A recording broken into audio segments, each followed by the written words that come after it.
Claude at first simply comes across as just another mute protagonist placed for the player to engage in the world of Grand Theft Auto 3. This was the case until Rockstar decided to make the later Grand Theft Auto games with protagonists who talks and have personalities. But that doesn't mean Claude has no personality. In fact, it's far from it. In this video, I will explain everything about Claude and why he is probably the most dangerous protagonist in the Grand Theft Auto universe.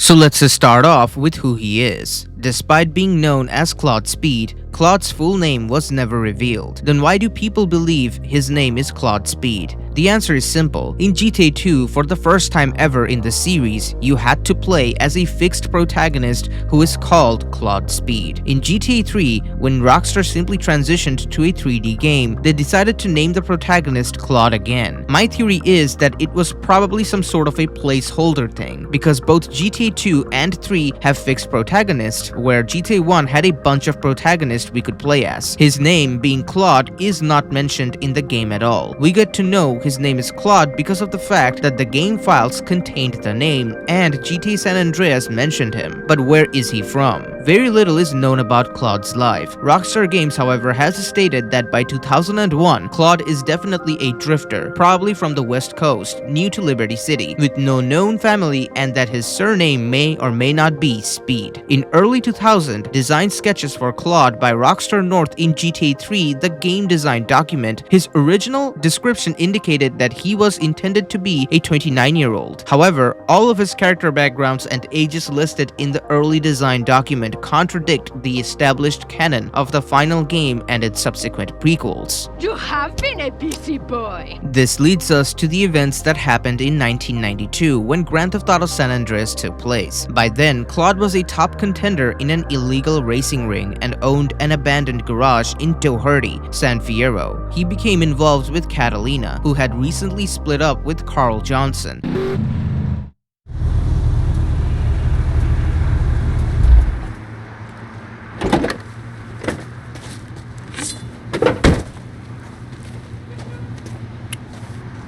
Damn, man, now what? Big! What? What I do now? Oh, so this is where you've been, eh? This is how you repay my tenderness? You prefer the curves of some car to those of a real woman? Look, Catalina, you called it off, remember? Just business. What kind of a man are you? When I say just business, I mean that I love you! What the fuck? When I say I'm no interested no more, I mean that I love Wait! you!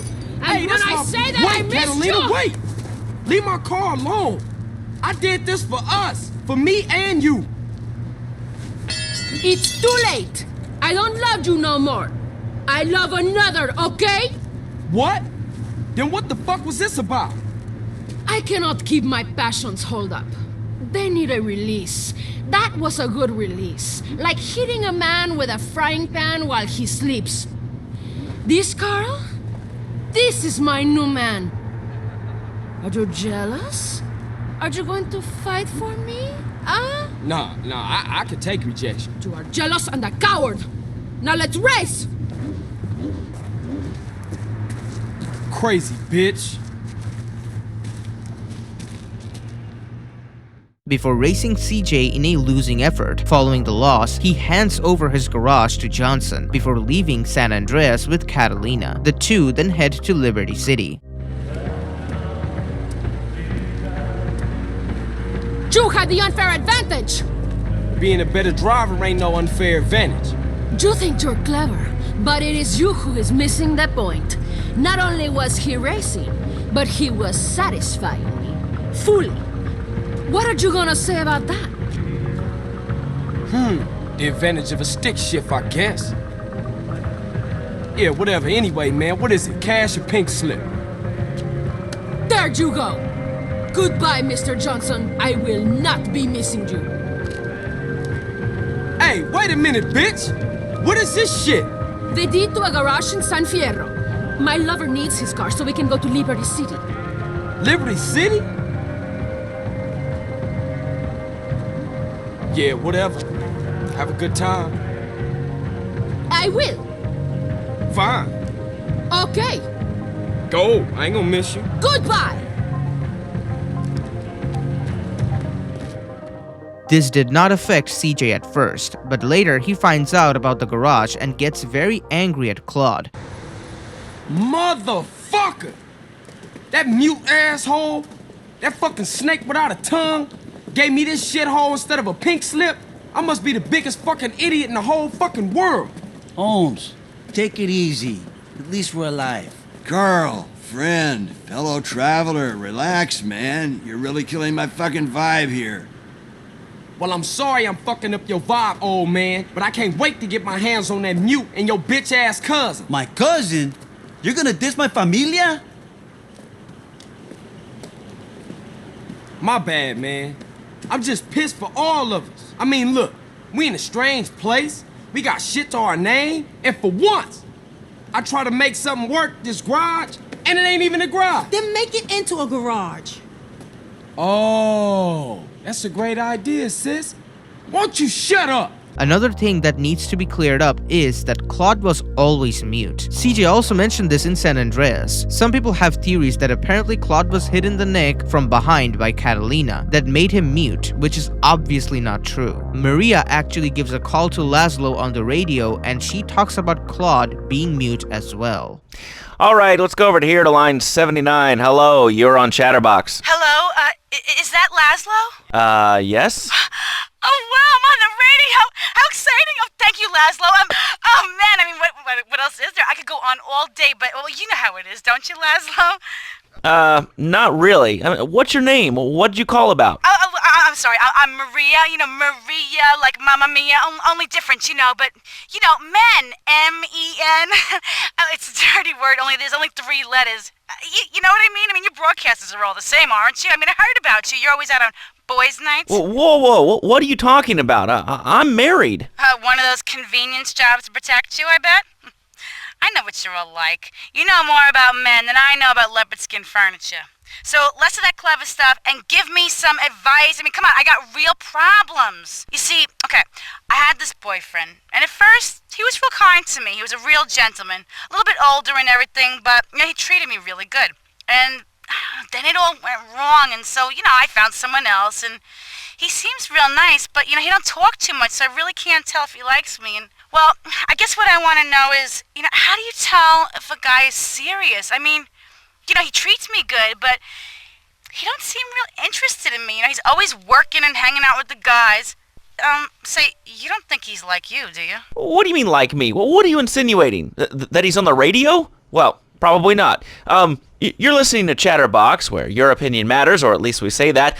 Catalina and Claude, after leaving San Andreas, began a 9-year journey to Liberty City, going through many American states committing bank robberies, including Texas and New Mexico. The two continue on their journey to Liberty City, reaching their destination by October 2001. This is the year GTA 3 takes place, and we reach present day. At the start of the game, Claude and Catalina robbed a bank in Liberty City. Catalina, however, turned on her boyfriend, shooting him and leaving him for dead. Claude is arrested by the Liberty City Police Department. He is convicted of all charges and is sentenced to 10 years in prison. While being transferred to a prison in Portland View, Claude escapes from a police convoy after the Colombian cartel attacked the convoy to free the Oriental gentleman who was in the same vehicle with him.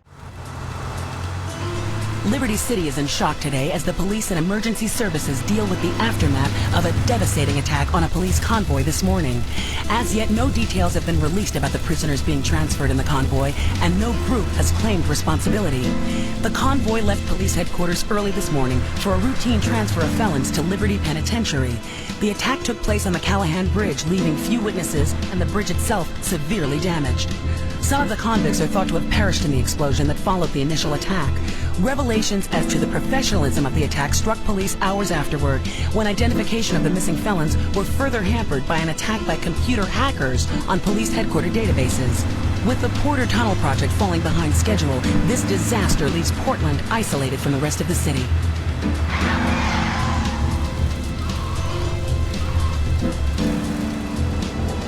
Come on! Senor Dickhead! It's no problem to kill you. You're gonna be sorry.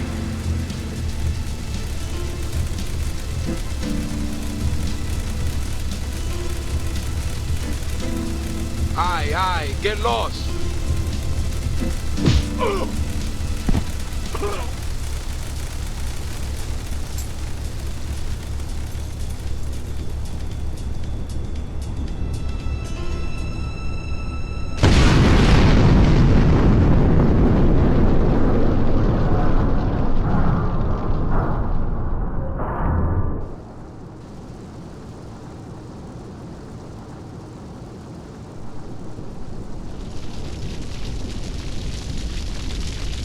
Claude and 8-Ball escape to a safe house in the red light district before moving on to Luigi's sex club 7. Luigi Gotarelli gives Claude his first job in the city to drive Misty from the hospital back to the club. Claude, successful in his errand, continues to be employed by Luigi, who also has him kill a drug dealer and 2 pimps, before having him drive Misty to Joey Leone's garage. Claude then begins to work for Joey, killing both Mike Forelli and Lee Chong, before chauffeuring Tony Cipriani, later working for him against the Triads, principally killing 3 Triads warlords. Claude, impressing the Leone family hierarchy, is introduced to the Don, Salvatore Leone.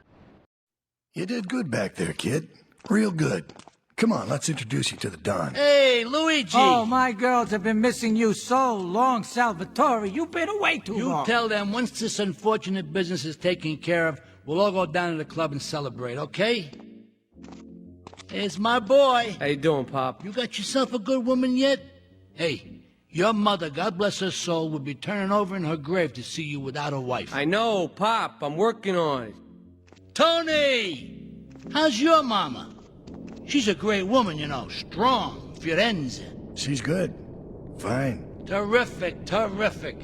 Now listen, you guys, you go inside while I talk to our new friend here. I see nothing but good things for you, my boy.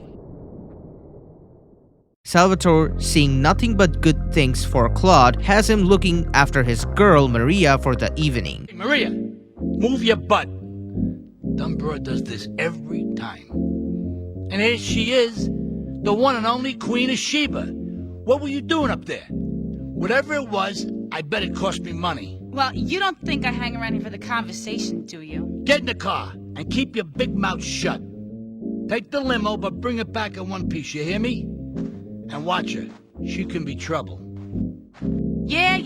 I'm sure your new lapdog has everything covered. And isn't he big and strong? Hey, Fido, let's go visit Chico and get some party treats. He's at the rail station at the Chinatown waterfront, I think. Kill Curly Bob, who was selling secrets to the Colombian cartel, now co-led by Catalina. Leave us alone for a minute. The Colombian cartel is making spank somewhere in Liberty, but we don't know where. And they seem to know everything we're doing before we do. We got us a rat. There's a guy named Curly Bob, works the bar at Luigi's. He's been throwing more money around than he's earning. He ain't pimping or pushing, so he must be talking. He usually gets a taxi home after work, so follow him. And if he's ratting us out, kill him.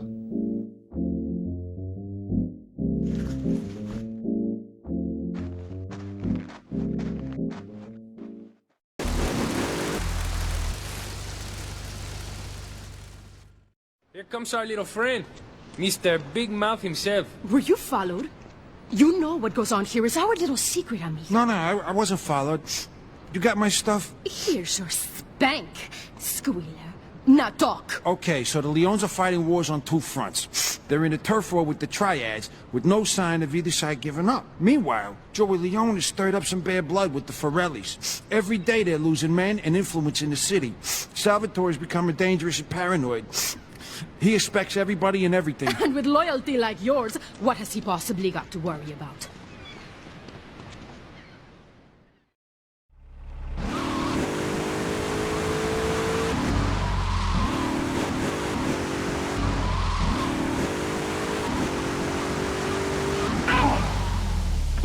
And later destroy a freighter used as a factory for the drug Spank. But while we're at war with the Triads, we ain't strong enough. The cartel has got bottomless funds from pushing that Spank crap. If we make an open attack on them, they'll wipe the floor with us. They must be making Spank on that big boat that Curly led you to. So we gotta use our heads. Or rather, one head. Your head. I'm asking you to destroy that spank factory as a personal favor to me, Salvatore Leone. If you do this for me, you will be a made man. Anything you want. Go and see 8-Ball. You'll need his expertise to blow up that boat. Yo, my man. Salvatore phoned ahead, but a job like this is gonna need a lot of fireworks. I'll need $100,000 to cover expenses. But you know, with me, you get a lot of bang for your buck. Come back, brother, when you have the money. Okay, let's do this then. I can set this baby to detonate, but I still can't use a piece with these hands. Here, this rifle should help you pop some heads.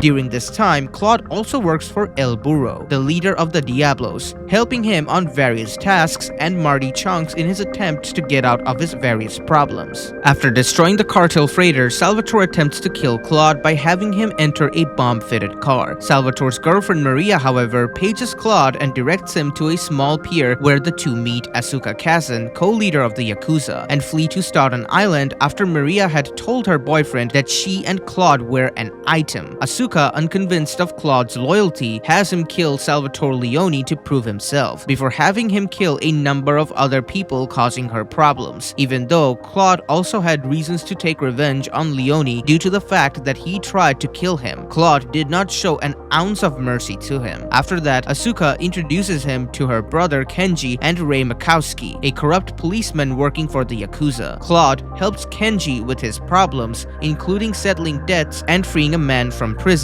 and helps Ray in his attempts to remain unnoticed, eventually helping him flee the city by the airport. Claude continues to look for work and finds employment with King Courtney, who has him attack the Diablos before attempting to kill him on orders from Catalina, and Donald Love, who has him kill Kenji Kazan disguised as a Colombian cartel gangster in a cartel cruiser to provoke a gang war. Claude showed no mercy once again. Asuka, unaware of Claude's role in her brother's death, launches an assault on a cartel-controlled building site and begins to torture Miguel, the co-leader of the cartel, into giving away cartel secrets. Armed with the information, Asuka sends Claude on various missions to hurt cartel operations, including stopping the selling of and stealing a shipment of spank. Claude briefly finds employment with D-Ice, leader of the Red Jacks subsect of the Southside Hoods, and attacks the rival Purple Nines into defeat. Claude returns to the building site and finds that Asuka and Miguel are both dead, whilst a ransom note from Catalina wanting $500,000 for Maria is left for him. Though he was friends with Asuka all this time, seeing her dead did not affect Claude at all. Claude goes to the cartel mansion, escapes an ambush, destroys a helicopter piloted by Catalina, thus killing her, and rescues Maria. As they depart from the Cochrane Dam after Catalina's death, Maria starts a long and annoying speech which certainly irritates Claude. Maria's fate is then left unknown as the screen fades to black while she is talking, before a gunshot is fired and she stops talking. In my personal opinion, he killed her. I broke a nail and my hair is ruined. I mean, can you believe it? This one cost me $50. And that concludes the events of Grand Theft Auto 3. What happened to Claude after the events of GTA 3 in 2001 is completely unknown. Rockstar Games' official response in 2011 on Claude's fate was that he certainly isn't dead. What else became of him, we don't know. Now that I have talked about his overall role in the GTA franchise, let's talk about his personality. Claude is a calm and serious man who appears almost emotionless regardless of the situation, aside from a slight smirk and usually a glare, seemingly taking everything in stride. Provided he is paid for his services, he will take orders from his bosses without reluctance or complaint, usually giving a nod to show that he understands, and doesn't even respond when he is scolded or shouted at by his bosses for doing something wrong. He also prostrates to his bosses if required, for example in Kenji Kazan's case. When trouble looms, the fool turns his back, while the wise man faces it down. The Colombian cartel have ignored repeated requests to leave our interest in liberty well alone. Now they are negotiating terms with the Jamaicans in order to humiliate us further. They are finalizing a deal across town. Take one of my men, steal a Yardi car, and go pay your respects to the Colombians. Our honor demands that you leave no one alive! Ironically, Catalina states that she betrayed Claude for his lack of ambition, and yet throughout the game, Claude works, kills, and rises through the ranks of the Liberty City underworld, all just to get his revenge.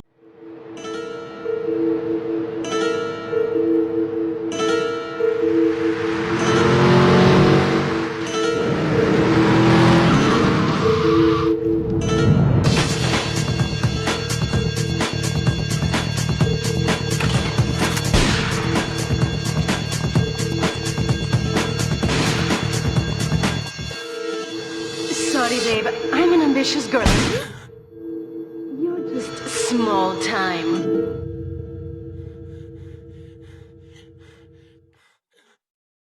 Because Claude never verbalizes it, it's unclear if he has any true loyalty or respect to anyone, but I will explore and explain this a bit later. In my opinion, action speaks louder than words, and if your actions show you doing something, at the end of the day, that was the choice you made. As long as he's paid and it will get him closer to getting revenge, he will work for and kill anyone, as evidenced by him killing Kenji. He even fights on multiple sides of gang wars, working for the Mafia, the Diablos, the Yakuza, and the Yardis, completely without hesitation, and goes as far as to orchestrate a gang war between the Yakuza and the Colombian cartel, along with Donald Love. It should be noted that when Claude does kill one of his former bosses, it might appear that he did it because usually they mistreat him or betray him like Kenji or Salvatore Leone. However, there is a completely different reason why he kills them, and it has nothing to do with how they treat him. I'll explain this a bit later. His vindictive side is further evidenced when he coldly leaves Miguel to be tortured by Asuka Kazan for his part in Catalina's betrayal.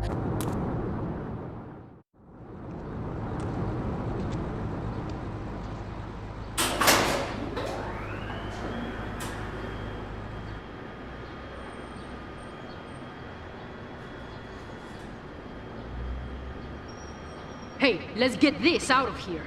God knows what it is, but he seems to want it badly enough, so it must be worth something. Who the heck? You! Hey, take it easy, amigo.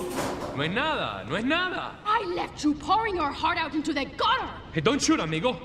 No problem. We all friends. Here, Don't be such take a this. pussy! Hey, we got no choice, baby. Yeah. We always got a choice, you dumb bastard. I'm sorry about the crazy bitch, man. They're all the same, please. Por favor. So, the whore got away. But you've done me a favor. You're not the only one that has a score to settle with the cartel.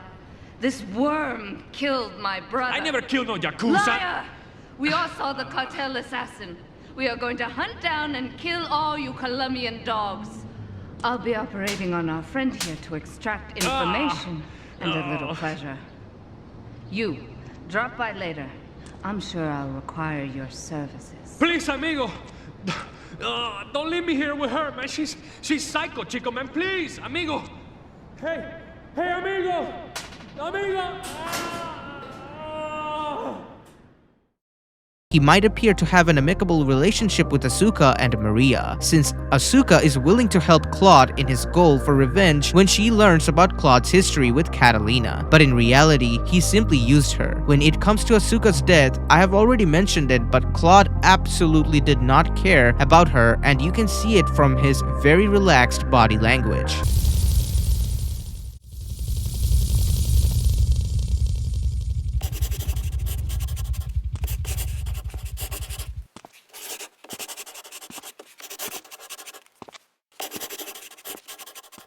This entire game, Claude is taciturn and never speaks. He will only make a slight grunt when he's hurt, whenever he drowns, gets shot, run over, or when he falls down. He may also give passing vehicles the middle finger when crossing the road. There are moments where, despite not talking, Claude will let his actions or behavior speak for himself, such as flinching slightly when Kenji yells at him, or visibly reacting in surprise when Maria tells him that she told Salvatore that they were an item, and you can clearly see him giving a "Are you serious?" impression.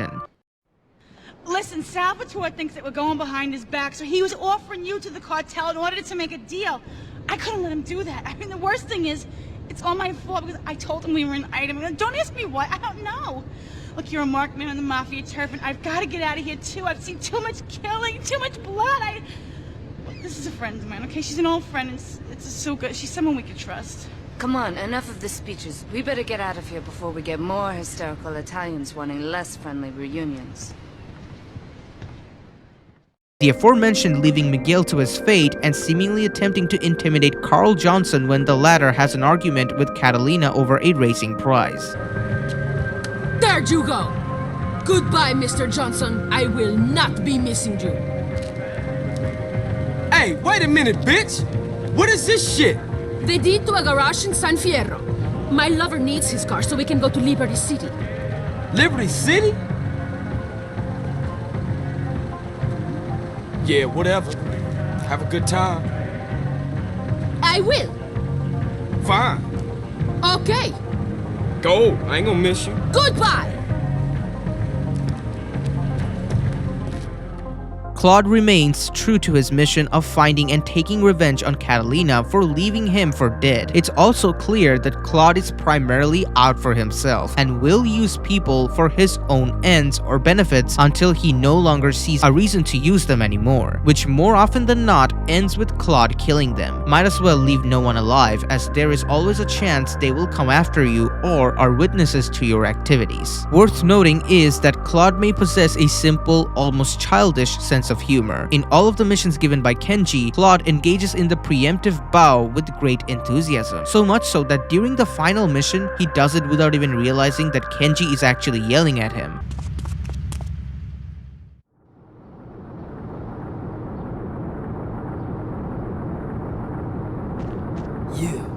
How fitting you should choose this moment to show your worthless faith. It would appear your attempts to dissuade the Jamaicans from becoming bedfellows with the cartel were wholly inadequate. Yardie pushers line Liberty streets selling packets of spank like they were selling hot dogs. Those cartel pigs are laughing at us. At me! I will give you one last chance to prove my sister's faith in you to be well-founded. Run these scumbags into the ground and wash your shame in rivers of our enemies' blood! Likewise, in GTA San Andreas, he has shown some degree of enjoyment in making CJ feel uncomfortable in his presence. It is visually represented more in the original game compared to the definitive edition. So we all know that Catalina dumped CJ and chose Claude over him. Why is it? There are a couple of reasons for this. Catalina's upbringing made her despise men. CJ would always criticize her and tell her to relax and stop behaving on impulse. Claude, on the other hand, did not say one word, which made Catalina much happier. It could also be another small fact that unlike CJ, Claude was more manly in her eyes, because during the sexual intercourse of CJ and Catalina, she was the one with the control suggested from their voice lines, letting CJ be the dominant one when she wanted him to be. Hey, Catalina, it's Carl. Come on, let's go. We got banks to rob, baby. Come on, let's go. In here, mi amor. All right, come on, let's go.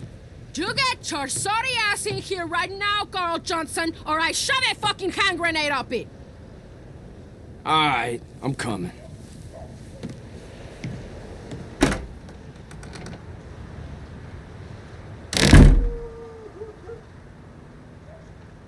Look, baby, I really need that paper.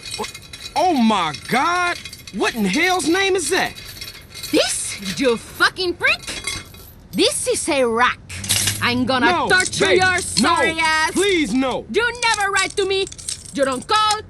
You treat me like a fucking whore. Like one of your whores. No, baby, please. I ain't into that shit. I'm gonna fuck you up. Oh, baby, please, no. Please, baby, no. Ow. Hey. Ooh. Ah. Ouch. Damn. Oh, shit. Yes. Faster. Harder. Deeper. Oh, yes.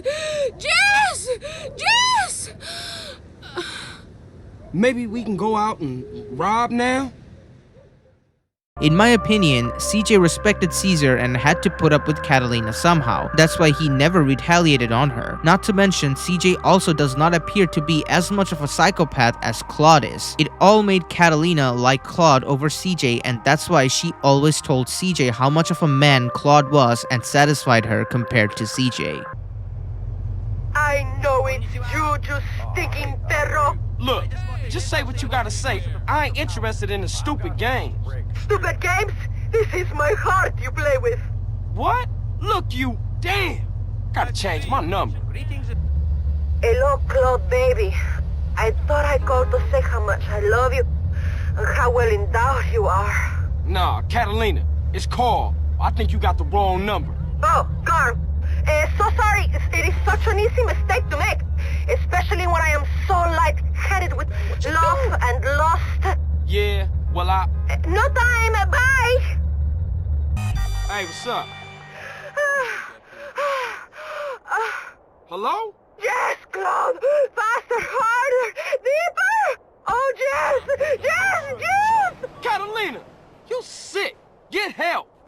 And you, Carl, you are jealous! Claude gives CJ a garage that CJ doesn't like, but during the mission where CJ beats Claude, he only talks to Catalina. The interesting part is, if you notice what happens in the cutscene, Claude works on his car engine, but when CJ asks Catalina what it was and calls her a bitch, Claude actually stares at CJ. He was waiting for Catalina to give him order to kill CJ right then and there. This falls in line with his behavior in GTA 3, where he is the running man for everyone. CJ tells Catalina to have a good time in Liberty City and then stares back at Claude. This is because Claude actually scared CJ in this very moment. I do personally believe that Claude would have killed CJ if CJ wasn't positive in his attitude and said something on the contrary to have a nice time in Liberty City. Just the presence of Claude made CJ wet his pants. However, CJ did the most logical thing possible because both Catalina and Claude are complete psychos. There was no point of angering both of them when he was already outnumbered. You had the unfair advantage!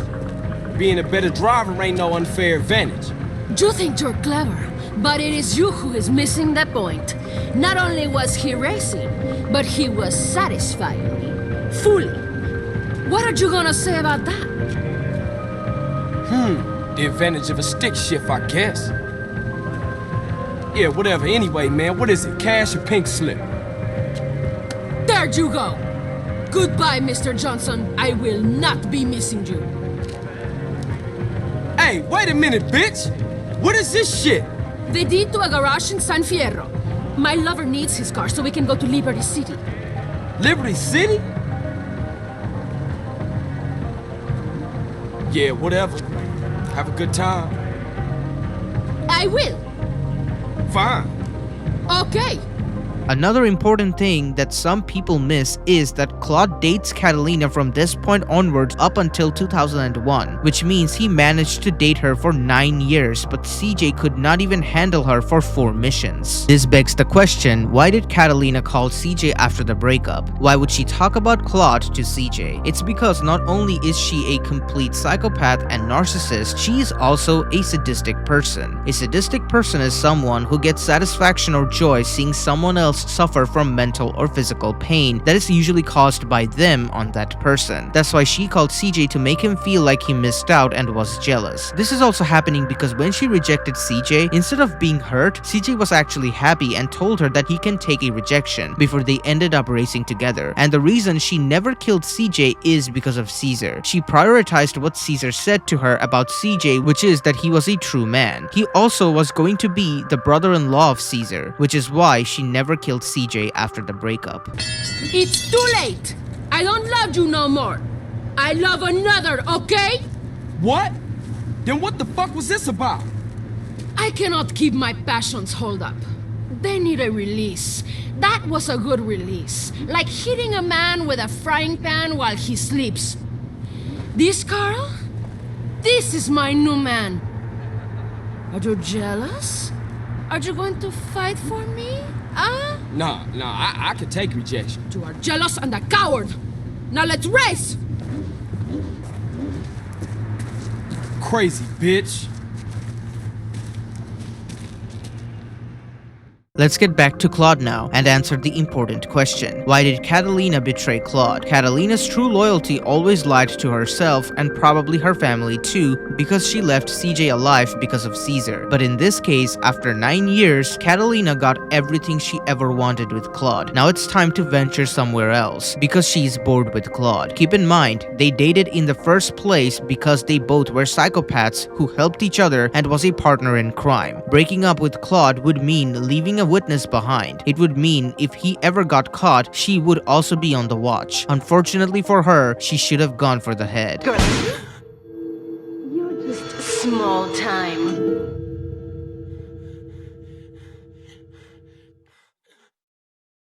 Because Claude does not speak, the only thing we can analyze is his body language. Claude absolutely does not care about Luigi and Joey. Actually, he never even respected them at all. He only listened to them because he was fresh out of prison and needed to do some work to get into the criminal world again, which would mean getting somewhat closer to Catalina. However, he is definitely showing more respect to Tony, possibly due to the fact that Tony is also not too far from being a psychopath himself and because he had power in his eyes. Though he clearly respects everything his mother says, he can also pretty much commit any wrongdoings if it made her happy. This is also explained in Liberty City Stories. Take a seat, kid. Take a goddamn seat. So the laundry won't pay any protection, huh? The triads think they can mess with me? Let's teach these would-be tough guys what it means to be a tough guy. No son of mine gets to play some triads. Sorry, Ma. Yes, Ma. I want you to destroy their laundry vans and mangle any triad gimp that gets in your way. 8-Ball can supply you with what you're gonna need. Anyways, other than him, Claude is also seen very respectful towards Salvatore. It's also most likely because of the fact that he held power. Claude is also trying to be very respectful towards Kenji, even bowing towards him. He also does the same thing when he's talking to Donald Love, where he keeps his hands behind him like Love does. I actually think he does it because he is looking at these other people and trying to socialize in those situations. You have to understand that a psychopath like him will definitely try to come off as humane as possible, and I think that's why he is mimicking the others around him, especially because of the fact that he does not talk. This is his way of appearing as likable as possible.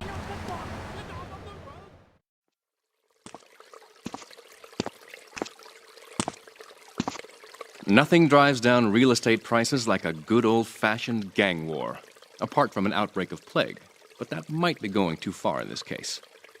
I've noticed the Yakuza and the Colombians are far from friends. Let's capitalize on this business opportunity. I want you to kill the Yakuza Wakagashira, Kenji Kassen. Kenji is attending a meeting at the top of the multi-story car park in Newport. Get a cartel gang car and eliminate him. The Yakuza must blame the cartel for this declaration of war.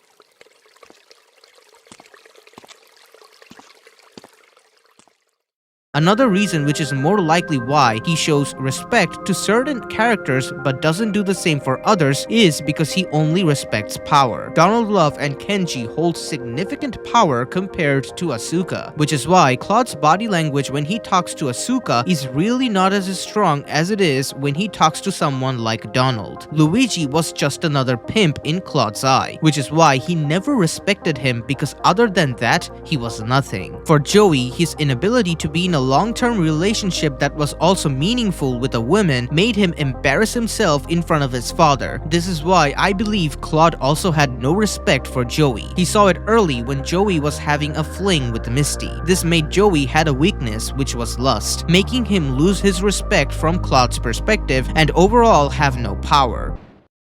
You did good back there, kid. Real good. Come on, let's introduce you to the Don. Hey, Luigi! Oh, my girls have been missing you so long, Salvatore. You've been away too long. You tell them once this unfortunate business is taken care of, we'll all go down to the club and celebrate, okay? It's my boy. How you doing, Pop? You got yourself a good woman yet? Hey, your mother, God bless her soul, would be turning over in her grave to see you without a wife. I know, Pop. I'm working on it. Tony! How's your mama? She's a great woman, you know, strong, Firenze. She's good. Fine. Terrific, terrific. Now listen, you guys, you go inside while I talk to our new friend here. I see nothing but good things for you, my boy. Which is why he respected Tony, because Tony walked inside to meet with the triads who then tried to take him out. This means he was someone you should not mess with in Claude's eyes. He could have sent Claude inside but instead did it himself while Claude waited in car. Yeah, no, Tony, I've tuned her real sweet. She purrs, you know what I mean? Oh, here's the guy I was telling you about. Alright, listen, this guy, he ain't Italian and he's no mechanic, but he could get things fixed. This is Pop's capo, Tony Cipriani. Yeah, I'm Tony Cipriani. Take him to Mama's restaurant in St. Mark's, alright? Now listen to me.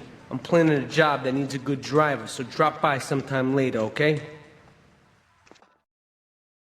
Okay, kid, drive me to the laundry in Chinatown first.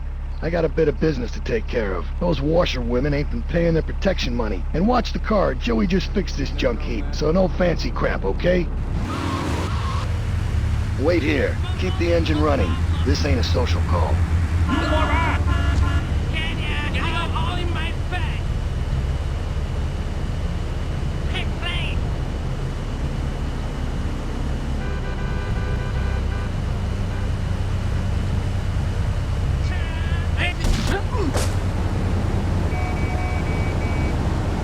It's a triad ambush! Get us out of here, kid!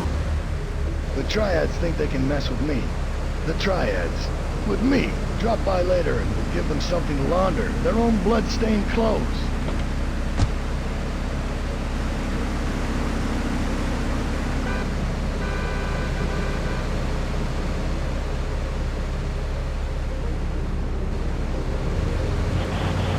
Another theory goes back to the first theory of mine, which is that he is simply a psycho trying to be normal. There is actually a small evidence behind this claim. It is possible that he does not respect anyone but has to do what they tell him because he is getting paid very well. Take this for example. When Tony leaves him a letter, he reads the letter in his mind in Tony's voice. He actually mispronounces Tony's last name.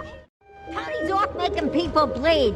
Or trying to. He'll never be as tough as his pop. But he left you a note on the table. The laundry has agreed to pay. You did real good, kid. Go collect the cash and bring it back here. Watch out for the triads. They may be shoving a firecracker up your ass. But don't take no crap. Nobody, I mean nobody, messes with Tony Cipriani.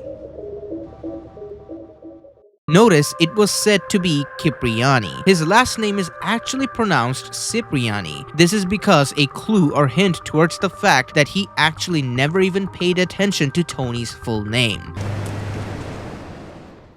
Yeah, no, Tony, I've tuned her real sweet. She purrs, you know what I mean? Oh, here's the guy I was telling you about. Alright, listen, this guy, he ain't Italian and he's no mechanic, but he could get things fixed. This is Pop's capo, Tony Cipriani. Yeah, I'm Tony Cipriani. Take him to Mama's restaurant in St. Mark's, alright? Now listen to me.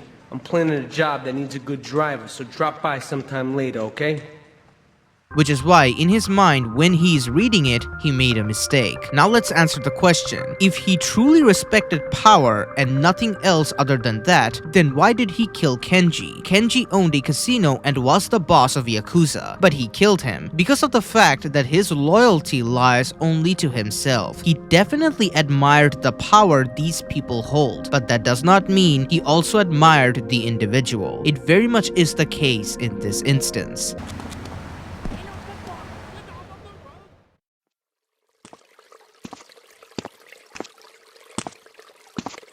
Nothing drives down real estate prices like a good old-fashioned gang war, apart from an outbreak of plague, but that might be going too far in this case.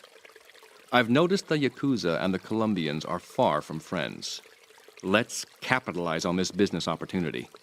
I want you to kill the Yakuza Wakagashira, Kenji Kassen. Kenji is attending a meeting at the top of the multi-story car park in Newport. Get a cartel gang car and eliminate him. The Yakuza must blame the cartel for this declaration of war.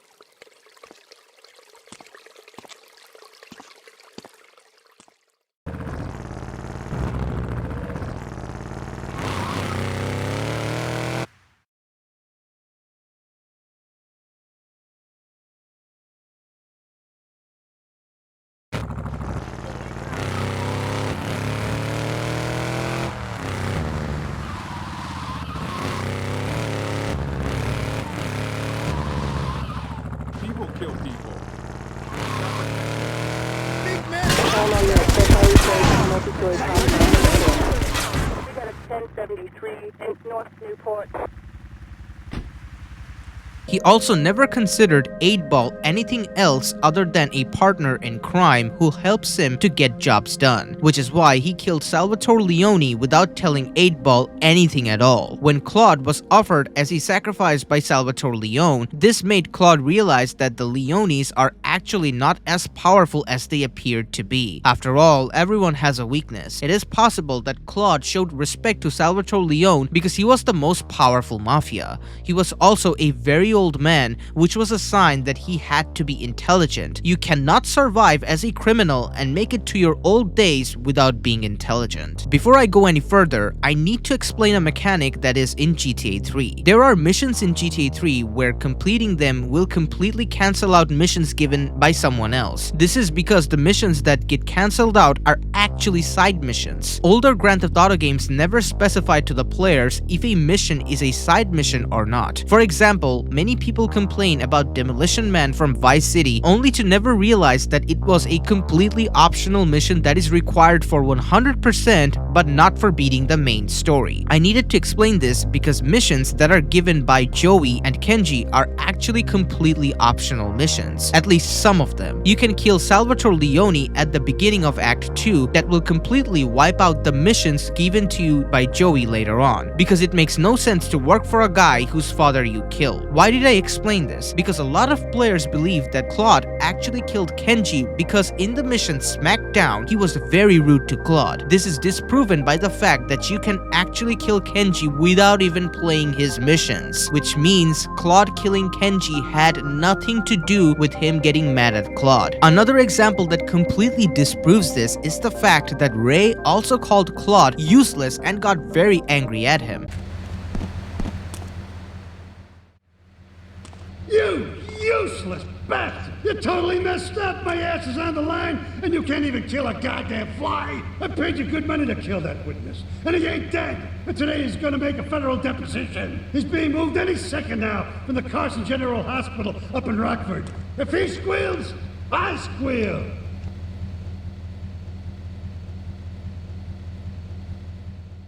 But Claude not only worked for Ray, he actually helped Ray escape the city. That's again because if someone yells at him, they don't automatically become a target in Claude's eye. I gotta go on vacation. You weren't followed. Good. This is it. I'm way over my head and I'm starting to drown here. The CIA seems to have a vested interest in Spank, and they don't like us screwing with the cartel. I'm a marked man, so I'm getting out of here. Get me to my flight at the airport, and I'll make it worth your while. It's not easy looking. Come here. It's the kid in the lockup. Find some cash and supplies I stashed in case things got tight. See you around. You about to get rolled on. Oh my God! What if you hit me? You about to get pumped down.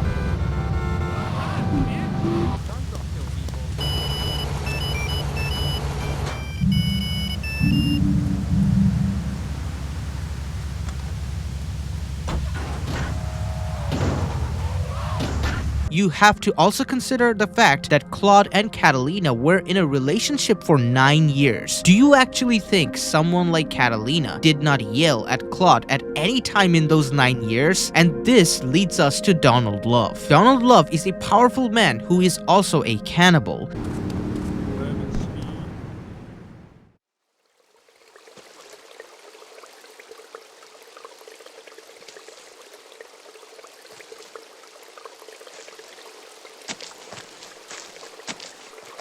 In these days of moral hypocrisy, certain valuable commodities can be hard to import. On its approach to the airport tonight, a light aircraft will pass over the bay. It will drop several packages into the water. Make sure you pick them up before anyone else does.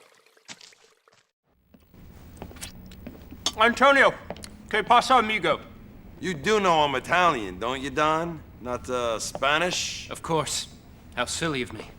I just love all the Romance languages. My God, this is good. It tastes just like chicken, but somehow more, sentient. You want some? I already ate, thanks. too bad. It's fantastic.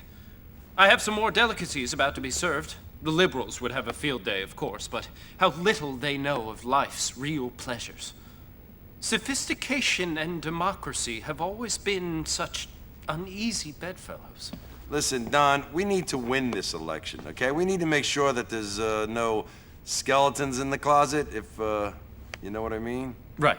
What I mean is, how do we take care of this O'Donovan guy who is covering for, standing in for the Forellis? The guy has a lot of people canvassing for him. All kinds of deluded people, if you know what I mean. I think we need to have their faith in democracy shaken, if you understand me. What you mean is that I gotta go beat the crap out of them. Oh, your passion, Antonio, it's magnificent. It's so, Wagnerian, you know? Arrivederci, amigo. Humphreys, bring out the offal. He enjoys the suffering of people, and many even believe him to be Mr. Nasty in Manhunt. However, Donald Love is also a politician. He is a parody of Donald Trump in Grand Theft Auto 3. He actually understood Claude very well. He even told Claude that he knew how he worked for money and would be loyal for the right price.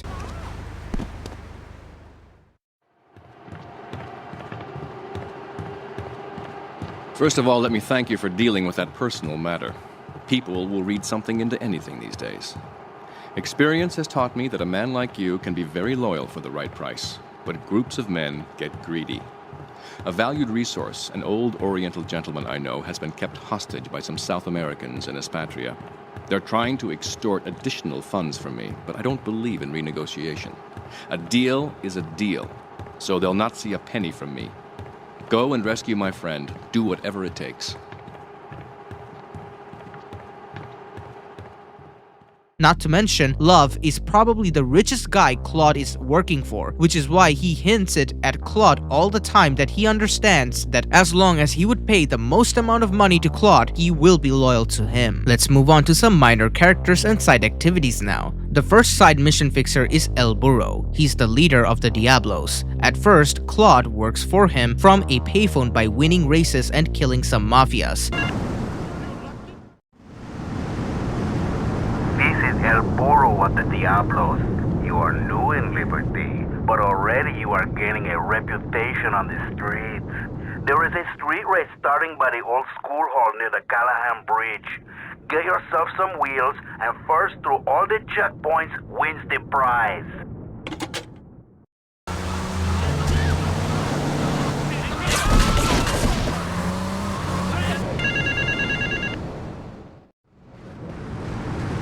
I started my exotic entertainment business with nothing but the sizable contents of my leather pants. A gang of no-goods has threatened to remove my starring member if I don't pay them a cut. They threatened the wrong man, amigo. They have a weakness for the ice cream. Pick up the bomb I've hidden in Hardwood, hijack the regular ice cream van on its rounds, and lure these fools to their doom with the jingly-jingly. They hide in a warehouse on Atlantic Key.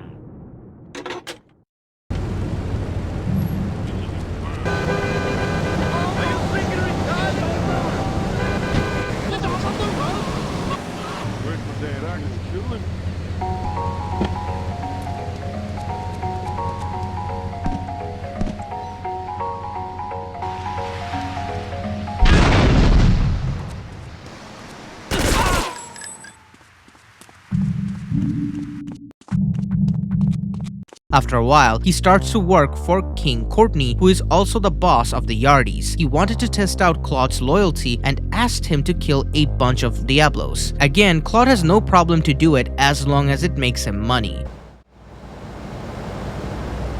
This is King Courtney. Me Yardi posse could do with them rude boy driver and people is saying you the man. Get to the waste ground opposite the stadium in a car and wait for the other hopefuls. I've got been watching checkpoints all over Staunton. First driver to a checkpoint gets the bling bling, then it's on to the next stop.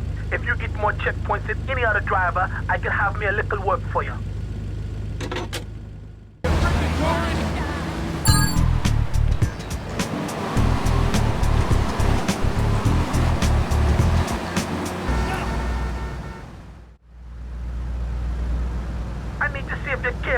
me dirty work. See if you're family or not, don't you know? Two of my boys will be there any second to take you for a ride. See if you're the article or a sister or something.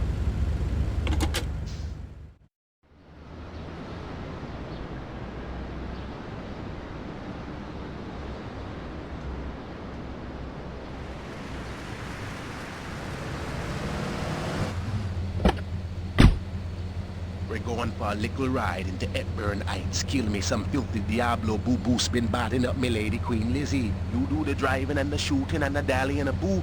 We'll make sure you don't get cold feet. Here, you'll need a piece.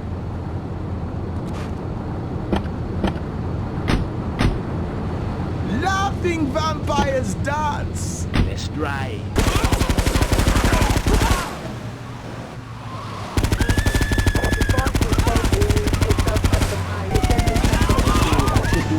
Now get us back to the yard.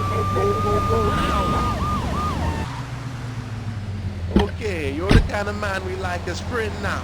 You're Irie, man. Real shooter.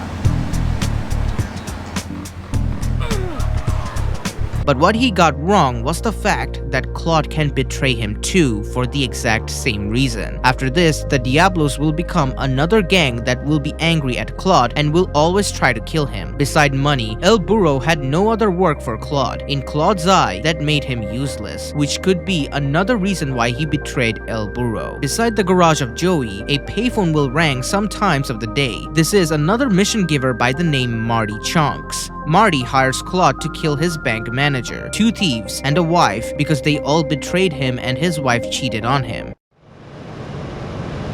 The name's Chonks, Marty Chonks. I run the bitch and dog food factory around the corner. I got money troubles, but hey, who doesn't, right? I'm meeting my bank manager later. He's a crooked bastard that keeps bumping up the loan repayment so he can cut a slice. Take my car, pick him up, and bring him back here. I got a little surprise for that blood-sucking leech.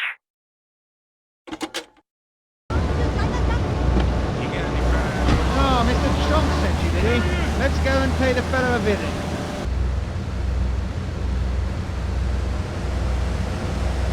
Get your hands off me ass! I hired some thieves to break into my apartment and steal some stuff so I could claim on the insurance, as you do. The thieving bastards are threatening to tell the insurance company if I don't give them a cut. Can you believe it? I left the car inside the factory gates. Use it to go pick them up from their turf in the red light district. Then bring them back to the factory so I can make them see Marty's point of view.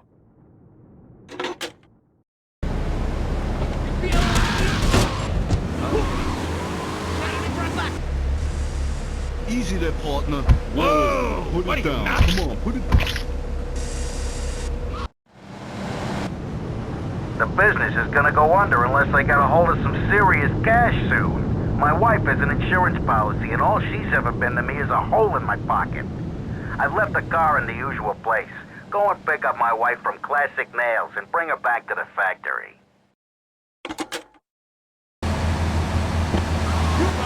Marty wants to see me. Well, it better be quick, because I have to get my hair done.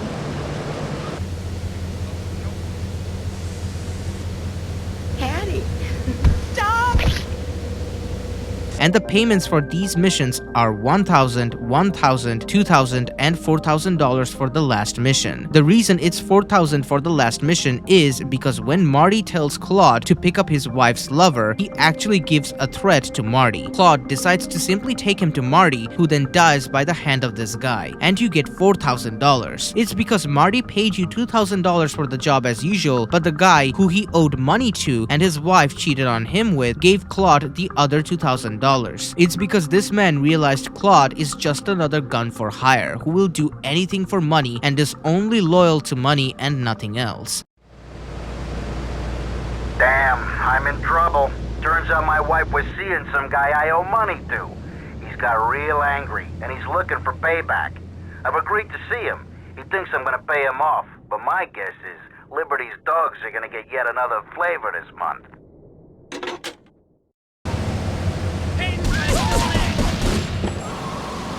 Marty sent you, huh?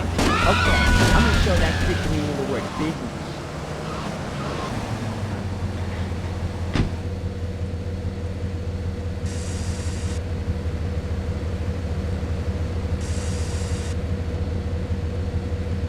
Carl.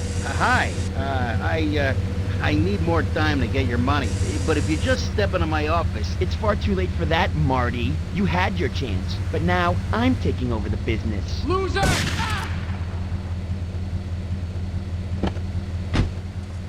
Even though Marty was a killer himself, Claude did not care. Claude saw the money and betrayed Marty. He could have killed the man who threatened his employer, but he didn't. That's also why Carl did not kill or shoot Claude after he was done with Marty. So he betrays everyone and is only loyal to money. But is that all he is? No.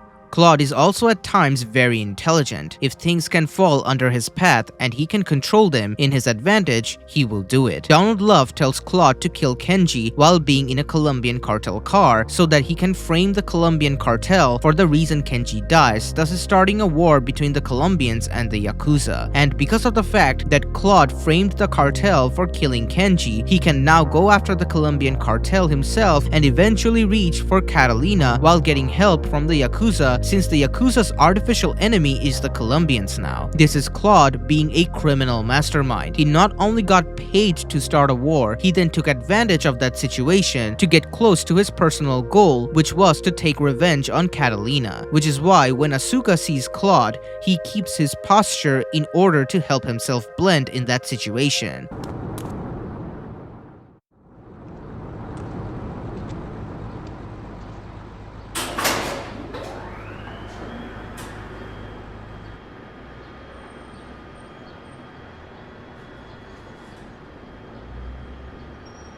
Hey, let's get this out of here.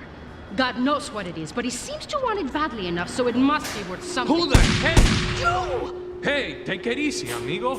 No es nada, no es nada. I left you pouring your heart out into the gutter! Hey, don't shoot, amigo. No problem. We all friends? Here, Don't be such take a this. pussy! Hey, we got no choice, baby. Yeah. We always got a choice, you dumb bastard. I'm sorry about the crazy bitch, man. They're all the same, please. Por favor. So, the whore got away. But you've done me a favor. You're not the only one that has a score to settle with the cartel. This worm killed my brother. I never killed no Yakuza. Liar! We all saw the cartel assassin. We are going to hunt down and kill all you Colombian dogs. I'll be operating on our friend here to extract information and a little pleasure. You, drop by later. I'm sure I'll require your services. Please, amigo.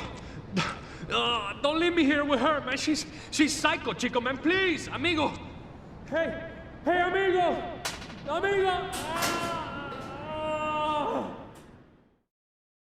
It goes without saying, the worst thing Claude did was betraying Asuka. Despite her insulting Claude and not believing in his skills as a hitman initially, Asuka actually ended up treating Claude far better than others. And what Claude did was killing her brother and framed the Colombian as the Yakuza's primary enemy, essentially manipulating Asuka into fighting a war with the Colombians while getting paid to do it all. And in the end, when Asuka was killed, Claude was more interested at the paper that said something rather than Asuka. Again, this is because he simply never cared about her at all.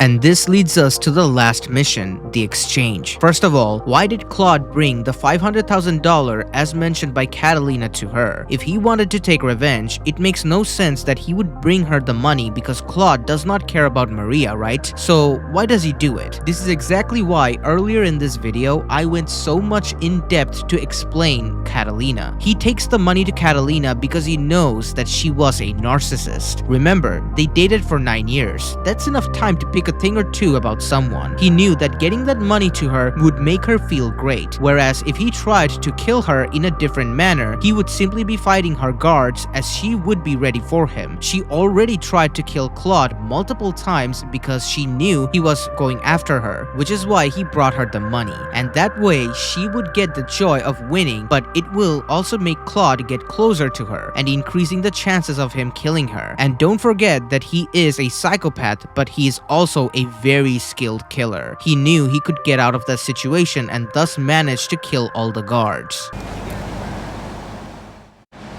Sí, bueno. ¿A qué es idiot? One of these Scarface idiots.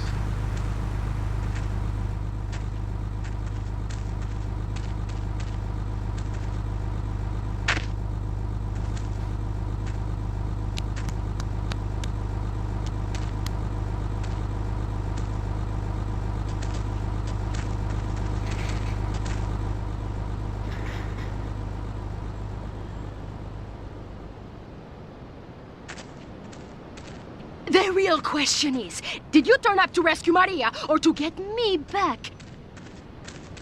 Well, I got news for you. Shooting you will be a pleasure, but dating you was only business. You are muy pequeñito, amigo. Throw over the cash.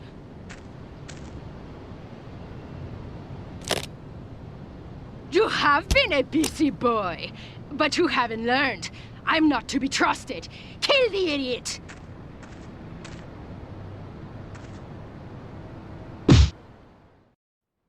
I really...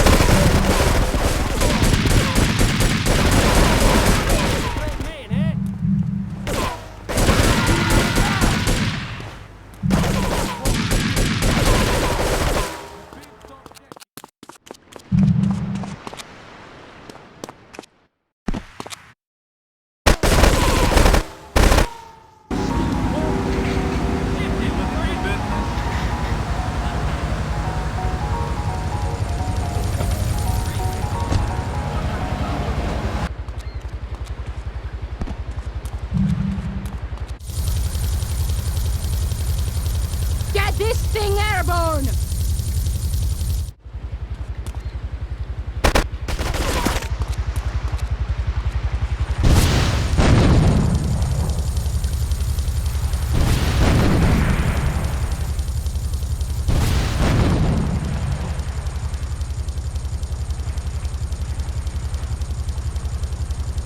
After he took out Catalina, Maria was going to be his new girlfriend. In the ending cutscene, you will see that he goes along well with Maria. That's because Maria was saying everything good about him and basically praising Claude. However, the moment she strayed away from that and mentioned herself and money, she couldn't even finish the sentence without getting shot. My personal theory is that she was quickly showing some signs of another Catalina, and also mentioning herself while not being a killer like Catalina means she was just useless to Claude, which is why he killed her. I don't know why some people say that she isn't dead when the game clearly depicted that Claude indeed killed her.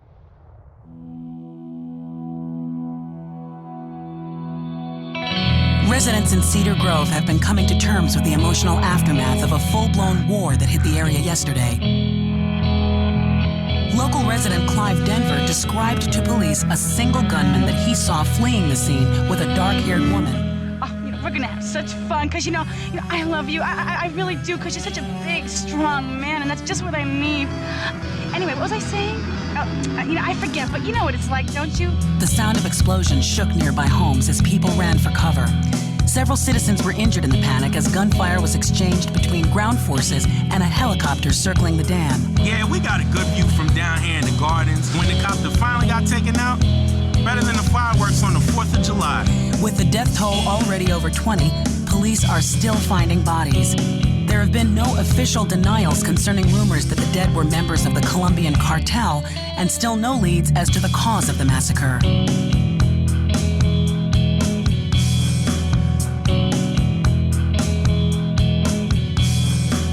I broke a nail and my hair is ruined. I mean, can you believe it? This one cost me $50.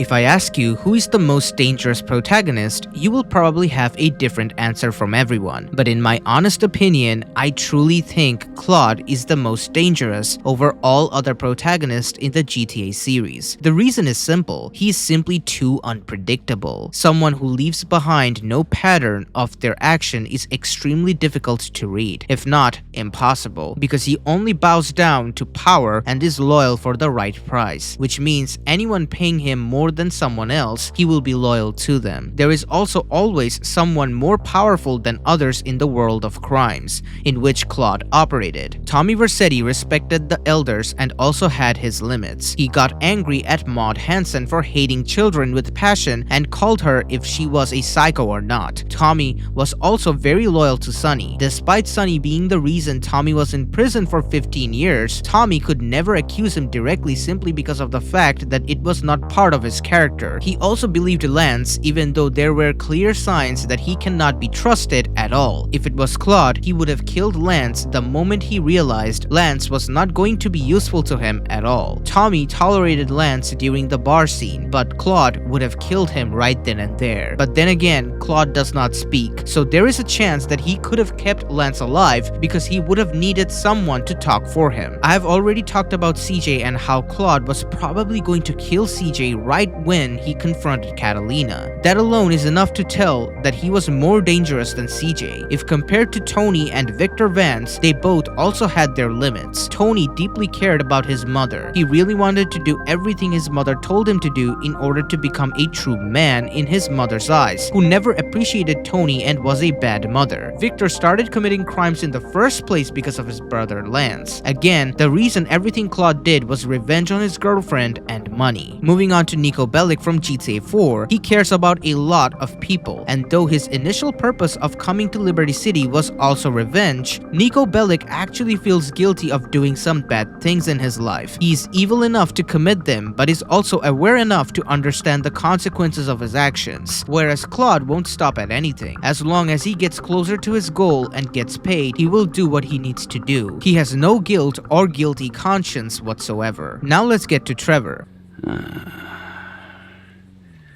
Good Lord.